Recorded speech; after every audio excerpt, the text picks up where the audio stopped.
I'd like to welcome everyone from around the country who's joined us this afternoon for our ACTF Resources for Teachers bite-sized webinar. But the ACTF education team, which you've already met Lily, who's doing our Zoom admin there, and we've also got Janine Kelly with us today. Janine's our curriculum officer. We've been spending the last couple of months looking at how we can curate resources, content, our tools in ways that could be used in the current circumstances by teachers that are freely available. So they're not things that we're pointing you to our ACTF shop where you can buy ACTF content if you want to. They're things that you can access freely because we obviously realise that's pretty important at the moment. I'd like to start off by showing you a couple of our ACTF sites. And the first one I want to show you is our YouTube channel. So this is the ACTF YouTube channel that should be coming up hopefully on your screen in a second. The YouTube channel has trailers from our shows. It has case studies of what schools have been doing with ACTF content. There's one there from Mansfield State High School we did in Queensland late last year. But it also has many recorded videos of the webinars that we run with cast members, scriptwriters, directors of our TV series. And over the last 4 or 5 years, we've probably run almost a dozen of those. And for example, if I select the Inbestigators webinar here, that hopefully will come up on your screen in a second. The Inbestigators is a lovely series. If you haven't seen it, it's about a group of 4 Year 5 students who solve mysteries and crimes around their school and their suburb. And this webinar was late last year. And if you scroll down, you can click on there's a show more button here, and it shows you all the questions that the cast were asked by students around the country during the live webinar. And there's a time code link here on the left. You can jump straight to the particular question that you might want to hear the answer to. There's great questions about how did they get into acting? What advice would they have for actors? What was their favourite scene in the show? How do they overcome nerves? All sorts of questions that were sent in by students. What I'd like to have a look at quickly is some of our older shows. We have a website called Twisted Lunchbox, which is basically full episodes and series of some of our ACTF classics. So for example, I'm guessing there might be a few Round the Twist fans out there. Show of hand, yes, I can see some hands going up in the air, which is great. So there's whole episodes of Round the Twist here. There's Mortified, there's Lockie Leonard, there's Jeannie from Down Under, there's Noah and Saskia. So many of our older series are here either in full or certainly large chunks and large number of episodes. So that's Little Lunch at the moment that'll come up on ABC Eyeview. Now obviously the limitation with ABC Eyeview and SBS On Demand is that the programs are up for a certain period of time, normally somewhere around 4 to 6 weeks, and they go off again. So the links I've put into the shows that are on ABC Eyeview and SBS On Demand will be up for the next probably few weeks or longer, but they won't be there for the next 6 months or 12 months. They tend to come and go. But there's a lot there that you can access, and these are many of our newer programs that are there. I mentioned a few of those there. There's also Woven Threads, which is the beautiful animated series based on refugee stories. That's up on Eyeview as well. And some of the International Day of the Girls series that includes Summer's Day, The Funny Ones, and First Day that I mentioned earlier. If I jump over to SBS On Demand, I think probably not a lot of people are aware that SBS On Demand has many children's shows, but it has a number of our Indigenous series, including the beautiful Little J and Big Cuz, which some of you might have seen, which is a wonderful series sort of based on the transition from preschool into school. It's got Thalu, which is one of our recent series, which is a wonderful adventure series filmed in the Pilbara with first-time actors from the Pilbara region. And it's got Bushwhacked, which is also one of the favourites that has been made over the last 7 or 8 years as well. So they're all freely available on SBS On Demand. Quickly, just in terms of content, the last one I want to show you is Canopy. Now, some of you may not be aware of Canopy, but Canopy is a streaming service used in public libraries. Many public libraries have Canopy, and if you are a member of that library, you get Canopy for free. So there's Canopy Kids that has a number of our titles, including the greatly loved My Place. You can see Lockie Leonard there, Waabiny Time, Caboodle, one of our earlier series. So there's a number of ACTF series that are in the Canopy streaming service that come with your library membership. All right, that's just a sample of content. What I'd like to jump over to now, because I'm really conscious of time, are our curriculum resources. And this is where I might get Janine Kelly, who's our ACTF curriculum officer, to jump in.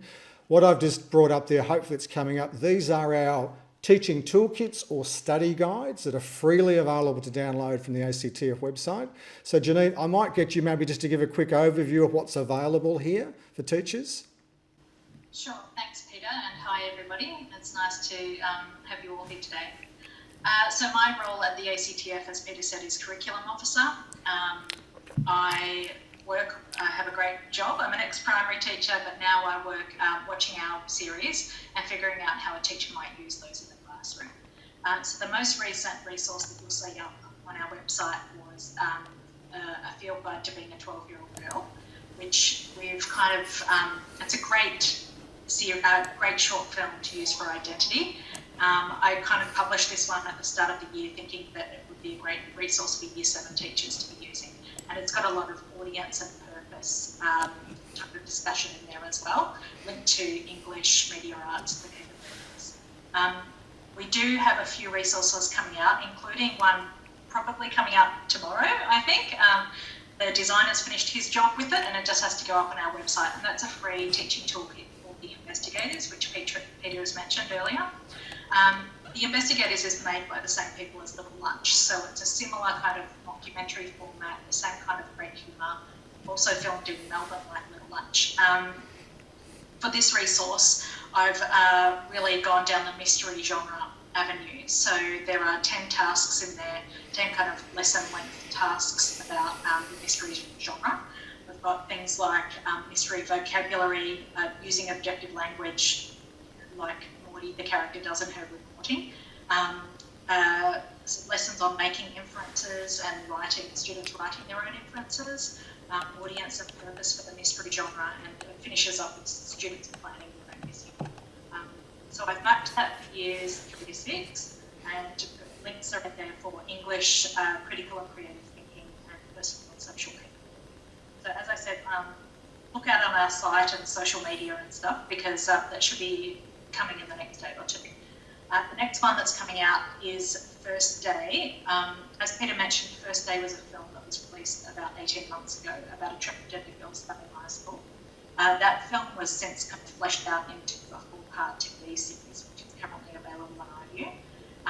So to complement the new series, I've updated the teaching resource that we published for the short film.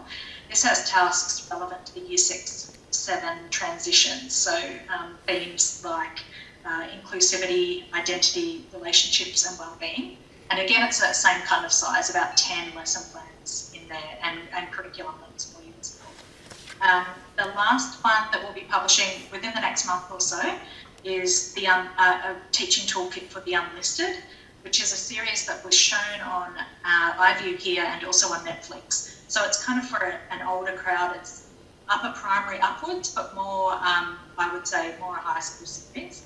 So we've had a wonderful media arts teacher in Queensland working on this resource for us, and she's mapped it for Year 7 to 10 media arts. She's kind of ticked off, I think she's managed to tick off every single content descriptor for those 4 year levels. She's looked at concepts like narrative structure, dystopian genre conventions, representations of fear. It's a very comprehensive media arts resource, which I would not have been able to run myself. So very great to do that. They're the next 3 resources coming out. They'll all go straight up on the website, and we'll also feature them on our social media and meetings. So I hope you can find something useful for us. Thanks, Janine. Much appreciated. And Janine's been responsible for virtually all of our teaching toolkit study guides over the last 3 years, and we get incredibly positive feedback about those. I'm conscious of time. We've only got about a minute or 2 left. I want to quickly jump to what I imagine if you're a primary teacher, this will probably be somewhat familiar to you. This is the My Place for Teachers website, which is probably, it's one of our other websites, one of the most visited education websites, I think, in the country. It gets over 1 million hits a year because it has so much great content in terms of the clips from the My Place series, so many teaching activities, etc. So I won't go through that because I think many of you will be already aware of it. But what I also want to mention is we have had over the last 2 years a My Place story writing competition for primary students writing stories about who might be in the My Place house at the moment. We're going to be running a variation on that competition. There'll be more news coming in the next week or so, won't there, Janine? We can't give the exact details right now, but probably in the next week or two, we'll be announcing a My Place for Teachers, a My Place story writing competition that'll probably also coincide with ABC Me broadcasting My Place as well. So stand by for more news on that, on the story writing competition for students who can write about perhaps their place and what they're going through at the moment as well.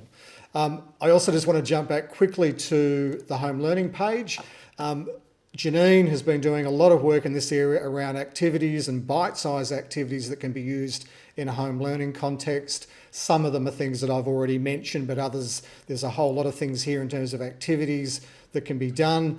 And if I scroll right down the bottom, I also quickly want to mention our 2 movie making apps, which are both free. There's the Little Lunch app that allows you to make your own episode of Little Lunch, and there's the My24 documentary making app that allows you to make your own documentary.